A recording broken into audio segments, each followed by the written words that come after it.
Kayong mga DDS, tigilan nyo na ang pangloloko sa mga Pilipino. Ang malawakang peace rally ng kapatiran ng Iglesia ni Cristo ay para sa kapayapaan, hindi para pagtakpan ang lumustay sa kaba ng ating bayan. Kayong mga DDS, tigilan nyo na ang paggamit sa kapatiran ng Iglesia ni Cristo. Ang malawakang peace rally ng Iglesia ni Cristo sang-ayon sa posisyon ng ating Pangulo.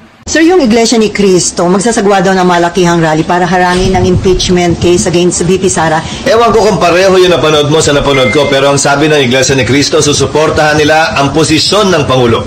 Pagsuporta nga sa posisyon ni Pangulong BBM. At hindi para sa mga taong may pansariling interes at nais manggulo sa ating gobyerno.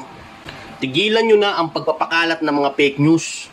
Hindi nyo na maluloko ang sambayan ng Pilipino. Kayong mga DDS, hindi nyo kayang pagtakpan ang mga kasinungalingan. Mga kasinungalingan sa paglustay at sa nais mang-agaw ng kapangyarihan. Kaya't pakiusap ko sa ating mga kababayan, maging mapanuri sa mga balita ng DDS at huwag bastang paniniwalaan. Kaya't ang tanong ko sa inyo mga kababayan, sino ba ang dapat ninyong paniwalaan?